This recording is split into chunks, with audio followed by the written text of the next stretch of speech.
여러분 안녕하십니까? 미국의 상호관세 부과 시한이 이틀 앞으로 다가왔습니다.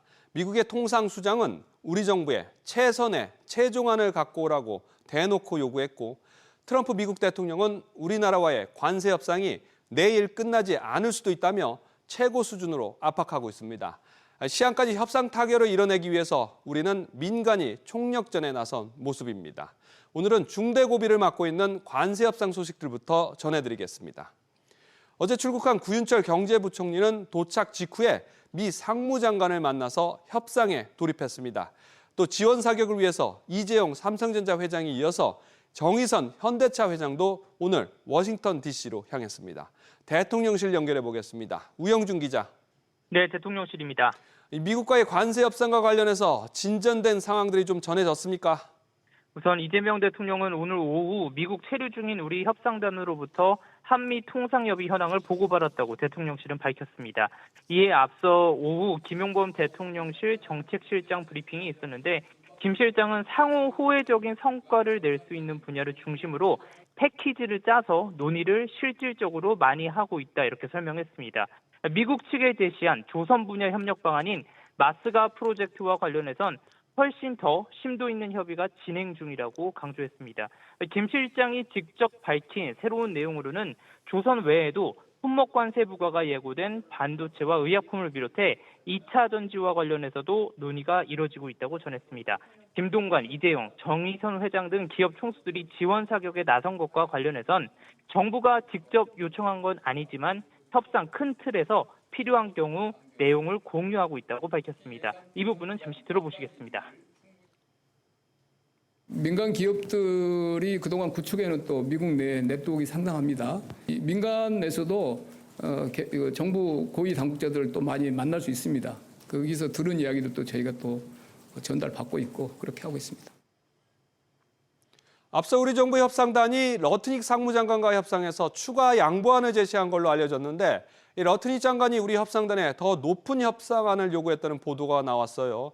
우리가 준비한 투자 규모에 만족하지 못하는 것 같은데 대통령실은 이에 대해서 뭐라고 했습니까?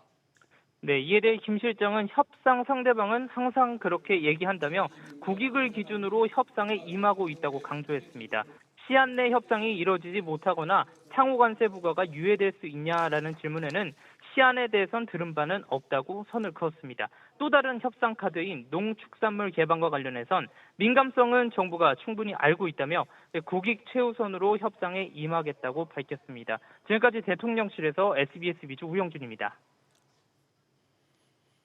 이번 관세 협상을 앞두고 대통령과 잇따라 독대한 재계 총수들이 관세 협상 측면 지원을 위해서 미국으로 줄줄이 향하고 있습니다.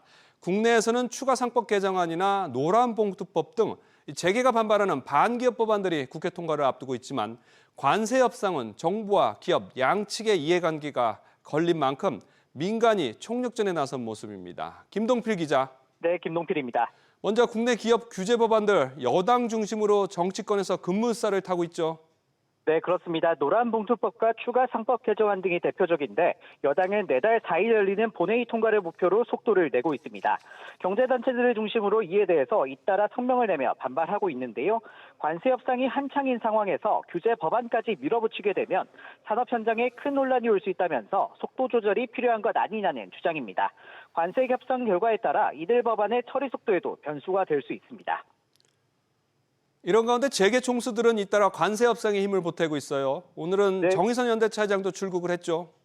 네, 그렇습니다. 김동관 하나그룹 부회장과 이재용 삼성전자 회장에 이어서 오늘 정의선 현대차그룹 회장까지 방미길에 올랐는데요. 트럼프 행정부의 210억 달러 규모 투자 선물을 안겼던 만큼 협상단의 힘이 더 실리게 되었습니다. 이들은 조선과 반도체, 철강 등에 대한 투자 확대 방안으로 측면에서 지원 사격에 나설 것으로 보입니다. 국내에서 기업 활동을 옥죄는 규제 법안들에도 불구하고 이렇게 지원 사격에 나선 배경에 더 관심이 쏠리는군요. 네, 그렇습니다. 오늘 대통령실이 자발적인 지원이라고 선을 그은 만큼 총수들의 방미는 다양한 이해득실을 고려한 결정이라는 게 중론입니다. 규제 법안은 부담이 되지만 미국 관세를 그대로 떠안으면 기업의 치명타가 될 수 있기 때문입니다. 트럼프 관세 리스크는 어떤 국가적 리스크이자 또 산업의 또 리스크고 민간 기업에게도 다 다가올 타고이기 때문에 총수들이 시점에 출국한다라는 것은 그만큼 어느 정도의 영향력을 행사할 가능성이 높다. 관세 협상 시한까지 이틀 남긴 가운데 미국 측의 최선의 최종 제안에 만족할 협상안이 나올 수 있을지 관심을 끌고 있습니다. SBS 비즈 김동필입니다. 우리가 내밀 수 있는 협상 카드로는 조선업 협력 프로젝트 외에도 미국 요구사항인 쌀과 소고기 등 농축산물 시장 개방입니다. 민간 품목이기는 하지만 이 또한 이번 협상에서 주요 논의 대상에 올랐음을 대통령실에서도 확인한 바가 있습니다. 이 협상 타결을 위해서 내일 있을 최종 담판에서 일정 부분 양보가 필요할 수는 있지만 문제는 농민들 반발이 거센 상황이라 정부의 고민이 깊어지고 있습니다. 이 내용은 정강윤 기자가 전해드립니다. 30개월 이상 미국산 소고기 수입을 절대 반대한다. 미국 대사관 앞에 모인 농민들은 과거 한미 자유무역 협정에 이어 한우 농가를 또 협상 카드로 쓰지 말라고 요구했습니다. 정부 역시 신중한 입장이지만 농축산물이 가진 민감성 정부는 충분히 잘 알고 있습니다. 그리고 그런 그 인식을 바탕으로 국익에 최우선되는 방향으로 협상에 임하고 있습니다. 관세 시한이 얼마 남지 않은 상황에서 미국 요구를 완전히 무시하기도 어렵다는 지적입니다. 트럼프 미국 대통령은 최근 소셜미디어에서 호주의 미국산 소고기 수입 결정을 환영하며 우리 소고기를 거부하는 다른 나라들은 경고를 받은 셈이라고 밝히기도 했습니다. 한국을 겨냥했다고도 볼 수 있는 내용입니다. 쌀에 대한 압박도 거셉니다. 우리처럼 애초 쌀 수입 확대에 선을 그었던 일본은 미국의 끈질긴 요구에 기존 무관세 수입 분량 범위 내에서 미국산 비중을 늘리기로 합의했습니다. 하지만 우리나라는 미국 수입을 늘리려면 세계무역기구 협정에 따라 다른 국가에 할당된 쌀 수입 쿼터를 조정해야 해서 이마저 쉽지 않습니다. 여당 내에서도 농어민 희생을 강요하지 말라는 목소리가 나오는 가운데 농민단체들은 앞으로 대규모 집회도 불사하겠다는 입장이라 협상 후 정부의 대내적인 설득 과정도 쉽지 않을 것으로 보입니다. SBS 비즈 정광윤입니다. LG에너지솔루션이 리튬, 인산, 철, LFP 배터리를 공급하는 대형 계약을 체결한 것으로 파악됐습니다. 이번에도 최근 삼성과 계약을 맺은 테슬라일 것으로 시장에서는 추정이 되고 있습니다. 미국이 중국산 배터리에 대한 고율 관세 부과를 추진하면서 중국 배터리에 의존해온 글로벌 기업들이 공급처 다변화에 나선 데 따라 우리 기업이 반사 이익을 얻고 있습니다. 이와 함께 이번 관세 협상에서도 한미 산업협력의 한 축으로서 역할을 할 수 있을지 주목됩니다. 계속해서 박연신 기자가 보도합니다. LG에너지솔루션이 6조 원 규모의 LFP 배터리 공급 계약을 체결했습니다. 정확한 계약 상대는 공개되지 않았지만 업계에선 테슬라일 가능성이 높다고 보고 있습니다. 앞서 테슬라의 CFO 바이바브 탄회자는 지난 1분기 실적 발표에서 중국산 LFP 배터리를 사용하고 있어 관세에 영향이 크다며 중국이 아닌 공급처를 찾고 있다고 말한 겁니다. 이런 흐름은 우리 기업에 유리하게 작용하고 있습니다. LG에너지솔루션은 지난 5월부터 미국 미시간 공장에서 LFP 배터리를 양산 중인데 북미에서 현지 생산을 통해 관세를 피할 수 있는 몇 안 되는 업체로 꼽힙니다. 이렇게 되면 중국 제품의 가격 우위는 사라지게 됩니다. 지난해 중국산 LFP 배터리팩 가격은 킬로와트 시당 73달러 수준인데 고율 관세가 적용될 경우 내년에는 약 87달러까지 오를 것으로 보입니다. 반면 우리 기업의 미국산 LFP 배터리는 관세 없이 약 85에서 90달러 선으로 추정되고 있습니다. 엔솔의 경우에도 배터리 분야를 납품하게 되면서 현재 공장도 더 가동을 되게 되고 인지도가 크게 올라가게 된다. 관세 협상에 좋은 기회가 될 수도 있다. 이번 미국 관세 협상을 계기로 그간 중국이 장악해온 LFP 시장에 국내 기업이 북미 현지 생산 거점을 앞세워 시장 지형을 바꾸고 새로운 성장축을 만들어가고 있습니다. SBS 비즈 박연신입니다. 유럽연합과 관세 협상을 타결한 미국이 이 중국과는 관세 유예를 90일 더 늘리는 휴전에 사실상 합의했습니다. 트럼프 미국 대통령은 시진핑 중국 국가주석과 올해 안에 만날 것이라고 말했는데요. 김정윤 기자. 네, 김정윤입니다. 미국이 나머지 나라와 협상에 집중하고 히터리와 펜타닐 같은 난제가 있는 중국과는 협상을 좀 미루겠다는 거죠? 네, 그렇습니다. 스콧 베센트 미 재무장관은 양측이 향후 90일간의 협상을 연장하고 이 기간 추가 회담을 할 수 있다면서 트럼프 대통령이 최종 승인해야 관세 휴전 연장이 효력을 갖는다고 말했습니다. 스코틀랜드를 방문했던 트럼프 대통령은 귀국길에 베센트 장관으로부터 중국과의 협상이 매우 잘 됐다고 들었다며 만족해했습니다. 미국은 중국과의 과잉 생산, 이란산 원유 구입, 대미 히토류 자석 수출 통제 등 쟁점 협상을 11월까지 조율하며 합의할 것으로 보입니다. 이번 협상은 트럼프 대통령과 시진핑 주석 간의 정상회담에서 판가름 날 것으로 예상되는데 트럼프 대통령은 자신과 시 주석이 서로 만나고 싶어 한다며 시점은 연내로 전망했습니다. 그럼 이번 3차 협상 결과에 대해서 중국은 어떤 반응을 내놓고 있나요? 네, 리청강 중국 상무부 국제무역담판 대표는 회담 후 미국은 24%의 상호 관세를, 중국은 보복 조치를 유예하기로 했다고 밝혔습니다. 신화통신은 중국 협상단 허리펑 부총리가 미중 회담 결과에 대해선 미중 경제무역 관계의 본질은 상호 이익과 윈윈이라고 말했다고 전했습니다. 중국에서는 최근 젠슨왕 엔비디아 CEO 등 미국 기업인들의 이딴 방중을 계기로 미중 협력 기반이 마련되기를 바라는 기대감이 커지고 있습니다. SBS 비치 김종윤입니다. 최근 기업들을 향해서 날선 발언을 이어왔던 이재명 대통령이 배임죄 완화와 규제 해소를 언급하면서 재계 달래기에 나섰습니다. 이 대통령은 1년 안에 기업 경영을 가로막는 경제형벌 30%를 정비하겠다고 밝혔습니다. 여당을 중심으로 정치권에서 이 반기업 법안들이 급물살을 타고 있는 가운데 관세 협상에서 성과를 내기 위해서 필요한 기업들의 투자를 유치하기 위한 유인책으로 해석됩니다. 정동진 기자, 먼저 경제형벌 합리화 TF가 가동된다고요. 그 배경이 뭔가요? 국내 투자를 저해하는 요인으로 그동안 배임죄 남용이 지목돼 왔는데 이를 해소하겠다는 겁니다. 오전에 있던 비상경제 TF에서 나온 이재명 대통령 발언 잠시 들어보시죠. 한국에서 기업 경영 활동하다가 잘못하면 감옥 가는 수가 있다. 이러면서 국내 투자를 망설이는 경우가 있다고 합니다. 배임죄가 남용이 되면서 기업 활동을 위축시키고 있는 점에 대해서도 우리가 다시 한번 제도적 개선을 모색해야 될 때가 된 것 같습니다. 국내 경제단체들이 국회의 상법과 노동조합법 개정 움직임과 관련해 반발하고 있는 가운데 경영계를 달래기 위한 발언으로 풀이됩니다. 이 대통령은 과도한 경제형벌로 기업 경영활동이 위축되지 않도록 정부 내 경제형벌 합리화 TF를 곧바로 가동하겠다고 밝혔는데요. 구체적으로 이번 정기국회부터 본격적인 정비를 통해 1년 내 30% 정비 같은 명확한 목표를 설정해 추진하겠다는 구상입니다. 이 재정주도 성장 전략의 일환이죠. 대선 공약이었던 이 100조 원 국민펀드 언급도 있었죠. 네, 이 대통령은 국민과 기업이 함께 참여하는 100조 원 이상 규모의 국민펀드 조성 방안을 조속하게 마련하겠다고 밝혔습니다. 오늘 회의에선 새 정부 경제성장 전략 논의가 있었는데요.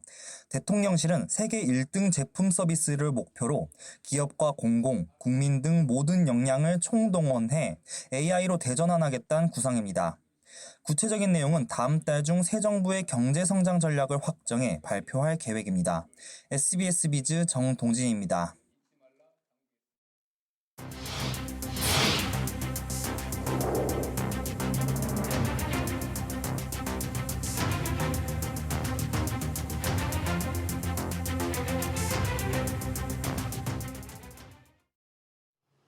한미 관세 협상과 미 연준의 금리 결정을 앞두고 경계심이 짙어질 것 같았던 코스피가 장중 3,260선을 뚫으면서 엿새째 상승 마감했습니다. 그동안 상대적으로 소외됐던 대형주들이 지수를 끌어올린 영향인데 신다미 기자가 보도합니다. 코스피는 어제보다 0.74% 오른 3,254.47에 장을 마쳤습니다. 개인이 9,800억 원 넘게 팔아치웠지만 외국인과 기관이 각각 5,700억 원, 3,300억 원 사들이며 지수 상승을 이끌었습니다. 3,100포인트까지 올 때는 기존 주도주들, 조선, 방산, 원전, 금융주들이 강세를 보였는데 반대로 그동안 소외되었던 초대형주들, 반도체, 2차전지, 자동차까지 이렇게 순환매로 움직이면서 강세를 보이고 있다. 특히 테슬라와 동맹을 맺은 삼성전자는 3% 가까이 뛰어올랐고 주가수의 기대감에 삼성전기 10%, 삼성 SDI가 7% 넘게 급등하며 삼성그룹주가 전반적인 상승세를 보였습니다. 현대차와 기아도 각각 2%, 4% 넘는 상승률을 보이며 코스피 지수의 상승세를 이끌었습니다. 이재용 삼성전자 회장에 이어 정의선 현대차 회장도 미국과의 관세 협상에 구원투수로 나서며 투자 심리가 개선된 것으로 풀이됩니다. 기업들 총수들이 가는 상황이라서 관세 협상에 대한 기대감들이 커진 거라고 보고 있고요. 반도체 자동차가 워낙 눌려 있었던 데 따른 되돌림이라고 생각하고 있습니다. 다만 코스닥 지수는 0.1% 하락한 803.67에 마감했습니다. 코스닥 협회를 포함한 3개 단체는 부진한 코스닥 시장 활성화를 위해 30조 원 규모의 펀드를 도입해 3천 시대를 열자고 주장했습니다. SBS 비즈 신다입니다. 지난달 초 이재명 대통령은 취임 이후 첫 외부 공식 일정으로 한국거래소를 찾아서 주가 조작을 하면 패가 망신시켜야 한다면서 강도 높은 발언을 내놓은 바 있습니다. 그로부터 2달이 가까워진 시점에서 금융당국과 경찰, 국세청이 뭉친 주가 조작 적발 합동 대응단이 출범했습니다. 주가 조작 연루자에게 수익 이상으로 과징금을 부과하고 자본시장에서도 퇴출시킬 계획입니다. 박규준 기자가 보도합니다. 금융위원회 금융감독원 한국거래소가 꾸린 주가 조작 적발 합동대응단이 닻을 올렸습니다. 합동대응단은 불공정 거래 규모, 회사 내부자 연루, 시세 조종 등과 관련된 4개 사건을 선별해 조사에 나설 계획입니다. 주가 조작범은 반드시 패가 망신한다는 점을 보여 올해를 주가 조작 근절의 원년이 되도록 하겠습니다. 관계기관의 역량을 총동원하여 주가 조작을 신속히 포착해서 반드시 처벌하겠습니다. 당국은 주가 조작법은 부당이득의 최대 2배를 과징금으로 매기고 최대 5년간 주식 거래와 임원 선임을 제한하는 식으로 원 스트라이크 아웃을 시행한다는 계획입니다. 특히 권대영 증선위원장은 최근 불거진 메리츠 화재, NH투자증권의 임직원 불공정 거래 혐의 관련 매우 개탄스럽게 생각하며 일벌 100개로 엄벌하겠다고 강경 대응할 뜻을 밝혔습니다. 이 가운데 국세청은 방시혁 의장의 부정거래 혐의 관련 어제 하이브를 상대로 특별 세무조사에 착수했습니다. 서울경찰청과 금감원 특별사법경찰관도 이 사건을 동시에 수사하고 있습니다. 이재명 대통령의 주식시장 불공정 거래 엄벌 의지에 금융, 세무, 수사당국이 경쟁적으로 총력 대응에 나서는 걸로 보입니다. 조작한다는 인상을 제거하지 않으면 우리나라 주식시장 특히 장기 투자를 활성화시킬 수가 없어요. 부동산 시장에서 자금을 주식시장으로 끌어올리려면 이런 주식시장 건전성에 대한 노력을 해야 되고 현재 주가 조작 근절 합동 대응단은 4건 정도 사건을 들여다보고 있고 연내로 첫 원 스트라이크 아웃 사례를 만들어낸다는 계획입니다. SBS 비즈 박규준입니다. 기준금리 인하로 은행들이 예금금리는 빠르게 내리고 대출금리는 대래 올리면서 이 대통령이 이자 장사 경고에 나섰는데요. 아니나 다를까 지난달 주요 시중은행의 예대금리 차가 더 커진 것으로 나타났습니다. 그럼 올 상반기 이자 장사를 가장 잘한 은행은 어디일지 알아보겠습니다. 유선우 기자. 네, 류선우입니다. 예대금리 차 지난달 다시 벌어졌군요. 그렇습니다. 은행연합회 공시에 따르면 지난달 KB국민, 신한, 우리, 하나, 농협 등 5대 시중은행의 가계 예대금리차는 평균 1.42%포인트로 집계됐습니다. 예대금리차는 대출금리에서 저축성 수신금리를 뺀 값으로 5대 은행 예대금리차는 앞서 2달 연속 둘 다 지난달 확대 전환했습니다. 신한은행이 전달보다 0.05%포인트 올라 1.5%포인트로 5대 은행 중 예대금리 차가 가장 컸고요. 다음으로 KB가 1.44%포인트로 뒤를 이었고 농협도 1.4%포인트를 기록했습니다.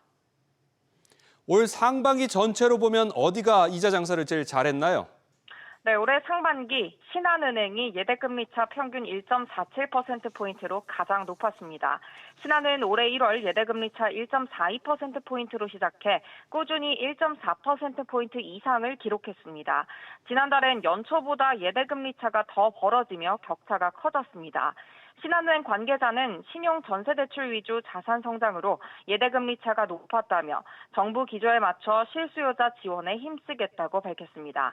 은행들이 실제 상반기 이자로 얼마나 벌었나 살펴보면 국민은행이 5조 2천억 원 넘게 벌었고요. 신한은 4조 7천억 원 가까이 벌었습니다. 하나와 우리도 각각 4조 원 가까이 벌었는데 증가율 기준으로는 우리은행과 신한은행 순으로 높았습니다. 신한은행은 상대적으로 높은 예대금리 차를 유지하며 수익 방어에 성공했고 순이익에서 국민은행을 약 800억 원 앞서며 리딩뱅크 자리를 지켰습니다. 다만 대통령의 이자놀이 경고가 나온 시점과 맞물리며 부담도 함께 짊어지게 됐습니다. SBS 비즈 류선우입니다. 약 4만 7천 가구 규모의 서울 목동 14개 단지 재건축 사업이 복병을 만났습니다. 국제민간항공기구가 약 70년 만에 공항 근처의 건물 고도 제한 규정을 바꾸면서 재건축 계획에 차질이 우려되고 있는데 서울시가 일단 진화에 나섰습니다. 유정현 기자가 취재했습니다. 서울 양천구에 위치한 목동 재건축 단지입니다. 일부 단지는 정비구역 지정 6개월 만에 조합이 세워지는 등 순항 중이었지만 최근 변수가 생겼습니다. 국제민간항공기구 ICAO가 공항 주변 건물들의 고도 제한 규정을 1951년 이후 처음으로 개정했기 때문입니다. 기존에는 포함되지 않았던 공항 반경 11에서 13km 지역들도 비행 안전에 필요하다고 판단되면 최고 90m까지밖에 건물을 지을 수 없게 됩니다.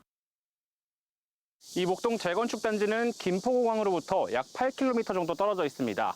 지상 49층에서 높게는 60층까지 재건축을 추진하려던 단지들인데 높이 제한이 걸릴까 우려의 목소리가 나옵니다. 지금 진척이 이렇게 빨리빨리 되고 있는데 갑자기 사업이 자초되는 거 아니야? 아니면 뭐 사업성이 완전히 뚝 떨어지는 거 아니야? 하고 당혹스러웠죠. 조합에선 차라리 김포공항을 옮겨야 한다는 요구까지 나오자 일단 서울시가 진화에 나섰습니다. 일단 아직까지 100% 세부 내용이 확정된 게 아닙니다. 서울시도 아주 강력하게 우리 재건축 추진 중인 단지들이 손해보시지 않도록 또 당황하는 일이 없도록 계속해서 강력한 건의를 할 거고요. 국토교통부는 ICAO에서 구체적인 가이드라인을 받아 별도 국내 기준을 세운 다음에야 논의가 가능하다고 밝혔습니다. 개정되는 규정은 다음 달 4일 발효되고 회원국마다 준비 작업을 거쳐 5년 뒤 전면 시행됩니다. SBS 비즈 유정현입니다. SK텔레콤이 지난 4월 해킹 사태에 대한 개인정보 유출 조회 서비스를 최근 시작하면서 그동안 주춤했던 손해배상 소송 참여 고객들이 다시 늘고 있습니다. 이미 해지위약금 면제 시점이 한참 지난 후 유출 결과 통보가 시작됐다는 점도 논란입니다. 보도에 안지혜 기자입니다. SK텔레콤은 지난 28일부터 T월드 홈페이지에서 개인정보 유출 조회 서비스를 시작했습니다. 이달 초 사실상 거의 모든 가입자 정보가 유출된 것으로 이미 발표됐지만 실제 본인 정보가 유출된 것을 직접 확인한 고객은 불만을 토로합니다. 위약금 없이 해지할 수 있었던 기간이 있었는데 그게 7월 14일로 끝났어요. 문제는 SKT가 본격적으로 고객들에게 그 유출 사실을 고지한 게 그 이유라는 거고. 뒤늦게 손해배상 소송에 참여하는 행렬도 늘고 있습니다.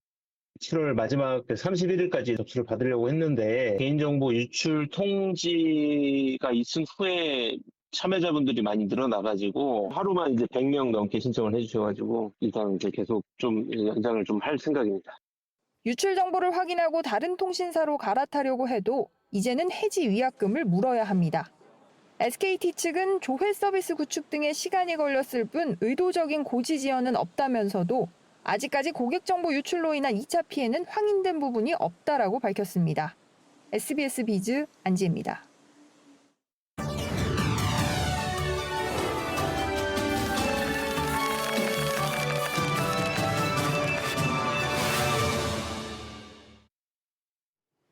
효용성이 다한 낡은 규제를 사회 경제적으로 이른바 착한 규제로 거듭나게 하는 방안을 고민하는 연중기획 시간입니다. 길거리 건물마다 있는 미술품과 조각상, 또 어색하지 않은 모습인데 일정 규모 이상의 건물을 지을 때 건축주가 꼭 미술품을 설치하도록 하는 규제의 영향입니다. 그런데 이런 조형물을 둘러싸고 잊을만 하면 흉물 논란이 나옵니다. 설치하는 과정에서도 또 노후화된 작품에서도 마찬가지인데 어떤 점이 문제고 또 대안은 뭔지 최윤아 기자가 취재했습니다. 은평구 아파트 단지에 설치된 조각상인데 곳곳이 갈라지고 파손됐습니다. 작품 이름은 물방울의 꿈이지만 어울리지 않게 훼손된 모습입니다. 미관상도 안 좋고 안전상으로 봐도 없어지는 게 좋을 것 같다고 생각해요. 개인적으로는 그냥 아예 없고 나무 같은 걸 심는 게 조금 더 관리하기도 쉽고 예쁠 거라고 생각합니다.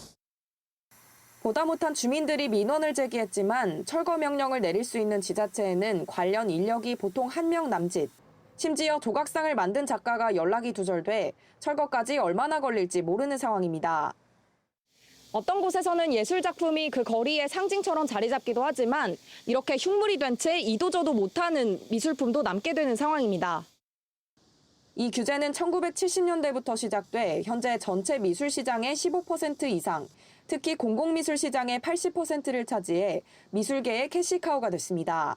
과거엔 비리도 적지 않았습니다. 지난 2018년 미술품 가격을 부풀려 10억 원 넘는 차액을 챙긴 오피스텔 시행사 대표가 경찰에 붙잡히는가 하면 작품 금액의 30%를 되돌려주는 게 관행이었다는 목소리도 나옵니다. 이에 제도 개선이 시도되긴 했습니다. 2011년에는 미술작품 대신 설치 비용을 기금으로 낼 수 있도록 하는 제도가 도입됐습니다. 2019년 경기도를 시작으로 위원회를 통한 작품 공모제가 도입돼 2022년에는 공공발주 건축 전체로 확산됐습니다. 건축물에 설치가 되는 작품이라고 하더라도 심의를 거쳐야 되는 거고 실제로 이제 미술 향유에 기여를 하는지 접근성이 어떤지 뭐 도시 미관에 기여를 하는지 이제 이런 부분들이 다 감안이 되기 때문에 하지만 규제의 취지를 지키기 위해 규제를 더 강화한 꼴이 되면서 또 다른 문제가 생겼다는 지적도 나옵니다. 작가는 제안서를 작성해서 내고 심의위원 앞에서 프레젠테이션도 하고 이거를 어떻게 세우겠다는 시공 계획안도 내야 돼요. 그러다 보니까 업체와 개인을 연결해주는 거간꾼이 만들어지게 되고 이익분의 일부가 나가야 되는 거죠. 영세 작가에게는 부담이죠. 건축주가 미술품을 고르는 구조 자체를 없애고 기금을 의무화하거나 최소한 미술품의 설치 과정에서 시민들의 의견을 적극 반영해야 한다는 지적이 나옵니다. SBS 비즈 최윤아입니다. SK이노베이션이 배터리 자회사 SK온 재무적 투자자의 투자금을 상환하고 SK온과 SK엠무브의 합병을 추진합니다. SK이노베이션은 오늘 이사회에서 이 같은 내용을 결의하고 총 8조 원의 자본 확충 계획을 밝혔습니다. SK이노베이션은 2조 원 규모의 제3자 배정 유상증자를 추진하며 모회사 SK 주식회사가 4천억 원을 출자합니다. 이 밖에 SK온, SKIE 테크놀로지도 유상증자를 추진해 연말까지 추가로 자본 확충에 나선다고 밝혔습니다.